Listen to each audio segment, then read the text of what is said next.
Bienvenidos a una nueva microclase de bioquímica. En esta oportunidad nos vamos a enfocar en las bases moleculares, principalmente metabólicas, que afectan a los procesos tumorales más frecuentes.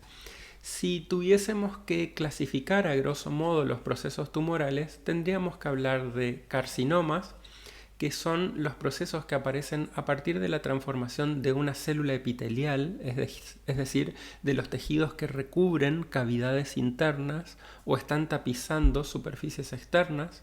Tendríamos que hablar de los sarcomas, que son las transformaciones que provienen de células musculares, células de tejido adiposo, células de tejido conectivo o tejido conectivo especializado como es el cartílago o el hueso.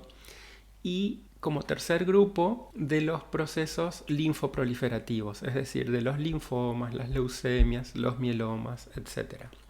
Nos vamos a centrar en esta clase en los tumores sólidos. Normalmente, los tejidos tienen protooncogenes, que son los genes que regulan el crecimiento celular y la proliferación. Pero cuando esos protooncogenes se transforman, se activan oncogenes, es decir, los protooncogenes se activan y se transforman en oncogenes y entonces aparece un crecimiento celular y una proliferación muy descontrolada en altas tasas. Simultáneamente con esto se suele dar una pérdida o una mutación de los denominados genes supresores de tumores y esto contribuye al mismo efecto, al mismo sentido, es decir, a incrementar la transformación maligna. Estos dos conceptos los habrán visto en clases de teoría. Un proceso tumoral implica una progresión paso a paso y el sorteo de barreras que son intrínsecas o extrínsecas. Es decir, no es que tiene que darse una mutación en un protooncogen para que se active un oncogen y entonces ya allí tenemos un proceso tumoral. No, tienen que darse varias alternaciones.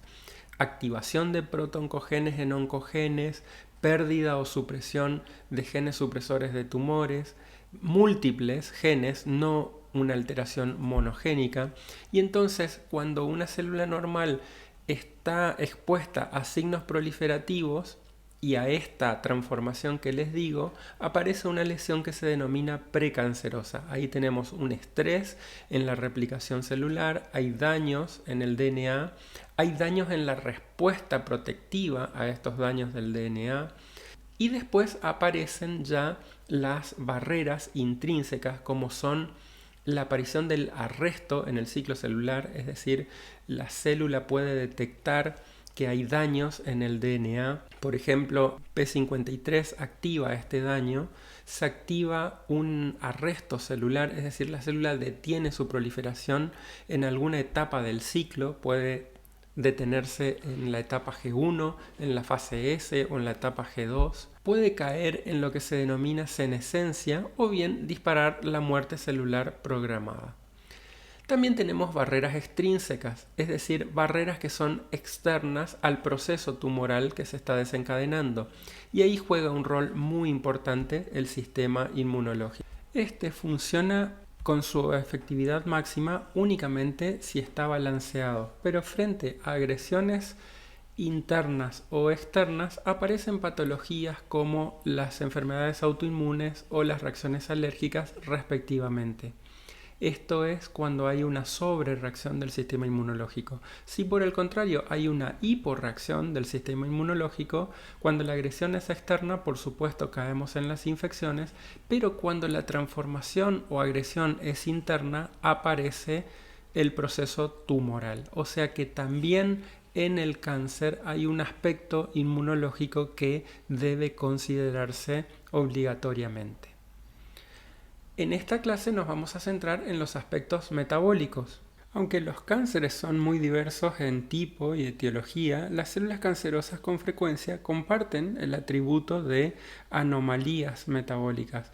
Por ejemplo, como vimos en el módulo 2, en el metabolismo de la glucosa, estudiamos que la glucosa se transforma en piruvato a través del proceso glucolítico, luego el piruvato es descarboxilado por la piruvato deshidrogenasa, convertido en acetilcoenzima A, y por ende esa acetilcoenzima A entra al ciclo de Krebs para la oxidación total a dióxido de carbono y luego sigue el proceso de cadena de electrones y fosforilación oxidativa.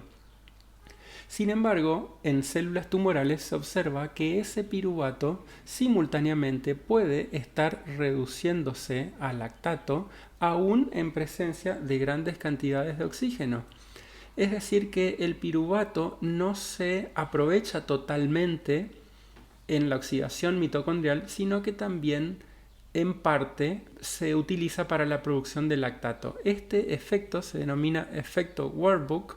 Fue observado por Otto Warburg en 1956, el trabajo fue publicado en la prestigiosa revista Science y por supuesto condujo a un premio Nobel. Entonces, la célula tumoral tiene esta característica de utilización de la glucosa tanto por vía aeróbica como por vía anaeróbica. En parte se cree que este lactato es expulsado al medio extracelular, el pH del medio intercelular baja y es una forma de protección que tiene la célula tumoral de afectar a la tasa de reproducción de células normales que tienen poca tolerancia al pH ácido en comparación a las células tumorales que pueden crecer tranquilamente produciendo grandes cantidades de lactato por vía fermentativa. Otra alteración metabólica viene dada por la glutamina.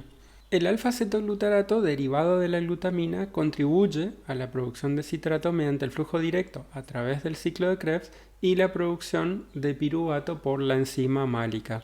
La glutamina también se puede convertir en citrato mediante la inversión de las reacciones del ciclo de Krebs catalizada por la isocitrato deshidrogenasa y por la conitasa. Entonces luego el citrato se puede utilizar para la producción de grupos acetilo y esto invertirse en la síntesis de ácidos grasos. Esto no está en el esquema. Entonces, la localización subcelular de citrato determina su destino metabólico. El citrato mitocondrial alimenta al ciclo de Krebs y el citrato citoplasmático alimenta a la síntesis de ácidos grasos. El citrato se transporta a través de un carrier de citrato, a través de la membrana mitocondrial interna, para su uso en el citoplasma, y esta proteína transportadora está en elevadas concentraciones en varias líneas celulares cancerosas y tumores y se correlaciona con malos pronósticos. La inhibición farmacológica de este transportador por un análogo del benceno tricarboxilato muestra efectos antitumorales en varios tipos de tumores en experimentos tanto in vivo como in vitro. Una vez en el citoplasma, la acetilcoenzima A puede utilizarse para la construcción de lípidos de membrana. Recuerden que la mitosis está muy incrementada, entonces los requerimientos celulares de membrana, tanto para organelas o membrana citoplasmática, es muy alta. También para moléculas señalizadoras, entonces esta acetil-CoA puede ser sustrato de la ácido graso sintetasa para producir ácidos grasos. Luego estos ácidos grasos se activan, se forman acil-CoA de ácidos grasos y estos pueden utilizarse tanto para ingresar a la mitocondria, beta-oxidarse y obtener energía a partir de estos acil-CoA, o bien estos acil-CoA pueden condensarse para formar ácido fosfatídico, por ejemplo, un precursor de fosfolípidos que se utiliza para la síntesis de membrana. También estos fosfolípidos pueden ser aprovechados para la construcción de moléculas lipídicas señalizadoras de ciertos mensajes celulares. Otro aspecto interesante es que esta lipogénesis incrementada que se ve en las células tumorales conduce a un proceso denominado lipotoxicidad. Por supuesto que los lípidos son moléculas anfipáticas y entonces tienen cierto carácter de detergencia, por lo tanto son lipotóxicas. Pero aparecen unas estructuras celulares que se denominan lipid droplets o gotas lipídicas citoplasmáticas que son capaces de encapsular a estos lípidos, no solo fosfolípidos, sino también esteroles, ácidos grasos libres, etc., que tienen esta capacidad de lipotoxicidad incrementada y las almacenan dentro de verdaderas estructuras que tienen de una membrana citoplasmática, tienen proteínas integrales, es decir, son como unas lipoproteínas intracitoplasmáticas. Entonces, no queda claro si el aumento de lipid droplet es una adaptación que favorece a las células tumorales como para tratar de disminuir la lipotoxicidad aumentada de la síntesis de lípidos, o bien representan una señal de estrés que no es de buen pronóstico. Todas estas alteraciones naturalmente están presentes en células tumorales y no están presentes en células normales. Entonces, cada una de estas alteraciones genera la posibilidad de utilizarse como blanco de acción farmacológica con un fin terapéutico. A estas 4 alteraciones las vamos a dividir en 4 grupos, como ven en esta sectorización. Vamos a empezar primero con lo más obvio, que sería el bloqueo de la síntesis de ácidos grasos.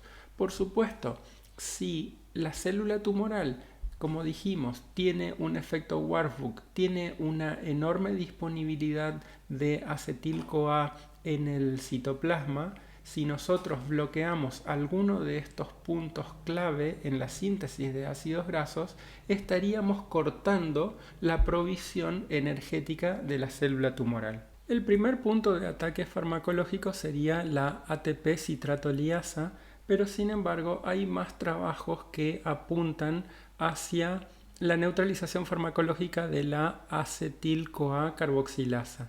La acetil-CoA carboxilasa, como vimos en el módulo 3, es una enzima que está regulada positiva y alostéricamente por citrato y por glutamato, y se regula negativamente y alostéricamente por los acil-CoA de ácidos grasos producidos, tanto de cadena corta como de cadena larga, como por ejemplo palmitoil-CoA.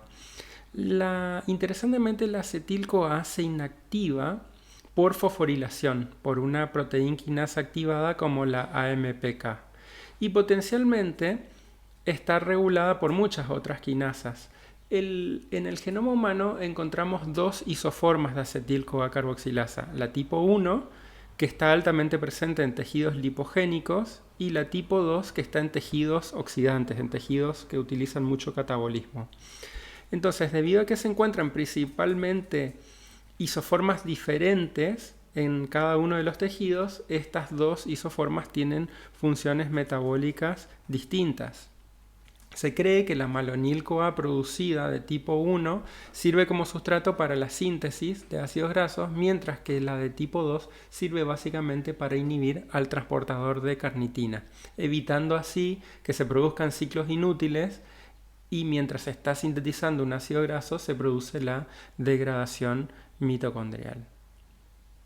Como vimos en el módulo anterior, hay experimentos que muestran que utilizando RNA de interferencia contra la isoforma 1 de la acetil-CoA carboxilasa, se vio que células de cáncer de próstata, por ejemplo, o tumores de mama, pueden inhibirse. En cambio, las células normales no inhiben su crecimiento. Si bien la acetil-CoA carboxilasa podría tener un rol preponderante en el tratamiento tumoral, lo más interesante es saber que esta enzima se inhibe con la AMPK. Hay fármacos actualmente disponibles para el tratamiento de diabetes, por ejemplo, que se sabe que activan a esta enzima, a la AMPK, entonces podría utilizarse la inhibición de esta enzima, de la ACC, por activación de la AMPK con metformina. Existe evidencia experimental, tanto in vitro como in vivo, en ratones y en seres humanos, principalmente en modelos de tumores sólidos, de que el tratamiento con metformina tiene actividad antitumoral, y ya se están realizando ensayos clínicos para explorar más a fondo la eficacia de este uso como fármaco oncológico. La siguiente enzima es la ácido graso sintetasa, posiblemente la enzima metabólica más estudiada. Hay muchos trabajos de inhibición de ácido graso sintetasa como para promover la apoptosis de células tumorales. Sin embargo, distintas pruebas experimentales muestran que, si bien es efectiva la inhibición de ácido graso sintetasa, se ve que la muerte celular no se da más bien por una falta de provisión de ácidos grasos, sino por una acumulación de malonil-CoA. Entonces, como blanco farmacológico tampoco es muy bueno, y también se vio que la ácido graso sintetasa es requerida para las células troncales neuronales adultas. Entonces, la inhibición del ácido graso sintetasa también conduce a fallas en la actividad neuronal. Como les dije antes, para que los ácidos grasos sean bioactivos deben ser activados por estas enzimas, las acil-CoA ligasas, que generan ácidos grasos unidos a una molécula de coenzima A. Los ácidos grasos bioactivos contribuyen también a una modificación posttraduccional importante, como es la palmitoilación de proteínas, que es muy frecuente en muchísimos cánceres. Hay varias isoformas de esta enzima ACS, tenemos la isoforma la 1, 3, 4, 5, 6, y también funcionan como proteínas transportadoras de ácidos grasos con actividad acil-CoA sintasa. Por ejemplo, la ACSL4 está regulada positivamente en adenoscarcinomas de cáncer de colon y la 5 está muy aumentada en glioblastomas. El inhibidor químico más frecuente para esta enzima se denomina triaxina C, pero no es un inhibidor de todas las isoformas de triaxina C, solamente es inhibidor de la 1, la 3 y la 4, pero no de la 5 y la 6, y se está utilizando para inducir la muerte celular apoptótica en pulmón, colon y cerebro. Pero bueno, hay que tener cuidado porque siempre que se utiliza un fármaco tenemos que asegurarnos de poder inhibir farmacológicamente a todas las isoformas de una enzima dada. Otro abordaje que se puede pensar es aumentar la degradación de estos ácidos grasos, entonces de esa manera deplecionamos a la célula de ácidos grasos y entonces no se tendría material para construir membranas o para producir agentes de señalización. Entonces se puede pensar en que puede haber un blanco farmacológico en el transportador de carnitina que lleva los ácidos grasos al interior de la mitocondria como para degradarlos a acetil-CoA. Sin embargo, esto es un arma de doble filo porque recuerden que la beta-oxidación produce una enorme cantidad de NAD y FAT reducidos y en definitiva cuando estos transportadores se reoxidan generan una gran cantidad de ATP. Por lo tanto, la célula va a estar en condiciones de favorecer todos aquellos procesos anabólicos que consuman energía. Por lo tanto, esta es una aproximación peligrosa que se ha enfocado en algún momento, pero que hoy está en desuso. Y finalmente, tenemos otros dos grupos de enfoques. Primeramente, el desvío de ácidos grasos para su almacenamiento. Acá hay algunas enzimas de interés farmacológico, como por ejemplo la glicerol 3-fosfato aciltransferasa.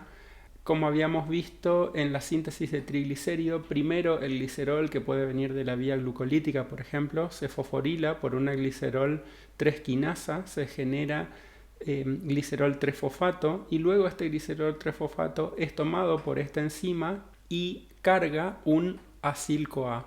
Entonces se genera un lisoácido fosfatídico. Es un intermediario en donde solamente el primer oxidrilo del glicerol está esterificado y en el oxidrilo 3 hay un grupo fosfato. Finalmente, otra enzima que también es de interés farmacológico, una acilglicerol fosfato aciltransferasa, carga un segundo grupo acilo y se forma el precursor de todos los fosfolípidos, que es el ácido fosfatídico. Este ácido fosfatídico puede ser sustrato de una enzima muy importante y muy interesante como son las ácido fosfatídico fosfohidrolasas o más comúnmente denominadas lipinas, y estas lipinas rompen el fosfato de este ácido fosfatídico y se genera un diacilglicerol. Este diacilglicerol puede ser utilizado para la síntesis de fosfolípidos o bien para la síntesis de triglicéridos, cargando en el tercer oxidrilo del glicerol una nueva cola de ácidos grasos por otra enzima también interesante como es la DGAT o diacilglicerol aciltransferasa. Estas cuatro enzimas están siendo utilizadas hoy día como blancos farmacológicos para el tratamiento del cáncer. Por ejemplo, una elevada expresión de GPAT, glicerol trifosfato aciltransferasa, se observa en cáncer de ovario y esto se correlaciona con un muy mal pronóstico, pero como esta enzima tiene 11 isoformas que están reguladas en una gran variedad de cáncer, no solo es un blanco farmacológico poco atractivo en ovarios, sino que también en otras neoplasias. Las lipinas están siendo muy estudiadas actualmente, se está utilizando ARN interferencia para bloquearlas. Sin embargo, estas enzimas también están implicadas en la regulación de la actividad de un factor transcripcional muy importante para la homeostasis de lípidos tanto en ácidos grasos como en la biosíntesis de colesterol, como es SREB. Las lipinas se activan y traslocan al núcleo y allí actúan sobre el DNA, por lo tanto es un blanco farmacológico mucho más amplio. También se las está estudiando en enfermedades metabólicas como en obesidad. Las DGAT esterifican, como les dije, el diacilglicerol a un acil-CoA para formar triglicéridos. En los mamíferos hay dos isoformas, la DGAT1 y la DGAT2. Y esta cataliza el único paso dedicado a la formación de triglicéridos, por lo tanto también proporciona un objetivo clave para disminuir los lípidos disponibles al aumentar el almacenamiento de lípidos. Los fibroblastos humanos, por ejemplo, transformados con esta de GAT1, aumentan los triglicéridos y disminuyen la formación de fosfolípidos, y también muestran una proliferación y una invasividad reducidas. Por lo tanto, esta enzima también puede ser un blanco farmacológico. Y finalmente, los fosfolípidos son los otros productos principales de la síntesis de glicerolípidos y son muy importantes, obviamente, para la expansión de membranas en células que proliferan muy rápidamente. Entonces, el principal fosfolípido para la membrana es la fosfatidilcolina y muchos tumores tienen elevados niveles de fosfatidilcolina y también elevada actividad de la enzima clave de la síntesis de fosfatidilcolina, como es la fosfatidilcolina quinasa. Por lo tanto, también la síntesis de fosfolípidos es un blanco atractivo y ya se encuentran actualmente en ensayos de fase 1 para utilizarlos en ensayos clínicos a los inhibidores de la fosfatidilcolina quinasa. El último enfoque, el bloqueo de la liberación de ácidos grasos desde los lugares de almacenamiento, naturalmente tiene que estar en consonancia con el desvío para el almacenamiento. De nada sirve que se puedan acumular si inmediatamente pueden ser liberados los ácidos grasos a partir de los triglicéridos. En este punto, en este enfoque, hay tres enzimas clave: la lipasa hormonosensible, la lipasa del tejido adiposo y la monoacilglicerol lipasa. Entonces, estas tres enzimas todavía no tienen un desarrollo de inhibidores farmacológicos, pero tienen que ser muy tenidas en cuenta de manera de evitar lo que les digo, que a medida que se almacenen estos triacilglicéridos se hidrolicen y nuevamente se aporten moléculas señalizadoras que sean capaces de activar la mitosis celular. Entonces, podrían llegar a ser blancos farmacológicos atractivos si inhibiéndolas se desencadena la apoptosis. Como pueden ver, las células cancerosas dependen de los ácidos grasos como bloques celulares de construcción para la formación de membranas, el almacenamiento de energía, la producción de moléculas de señalización, etc. Esta visión que les estoy presentando destaca este requisito y proporciona un marco para la investigación de los pasos clave del suministro de ácidos grasos o de la síntesis de estos, ¿no? Nuestro grupo de investigación y otros están enfocados justamente en esto. Ya hay algunos inhibidores farmacológicos disponibles en el mercado que están siendo utilizados en la clínica médica, como los que les presento en este cuadro. Fíjense que hay inhibidores prácticamente de todas las enzimas que estuvimos hablando. Nosotros actualmente también tenemos un proyecto en desarrollo para la inhibición de esta enzima que no les expliqué, pero es la esteroil-CoA desaturasa, una enzima que transforma ácido esteárico en ácido leico, es decir, produce una insaturación en la molécula, inhibidores de SREP como el fatostatin. Acabamos de publicar un paper que frena la síntesis de lípidos en carcinoma renal de células claras. Les voy a dejar este artículo y también otros que explican este abordaje que les acabo de contar. Espero que les haya resultado interesante esta microclase y nos volveremos a encontrar en una próxima microclase de bioquímica. Gracias por su atención.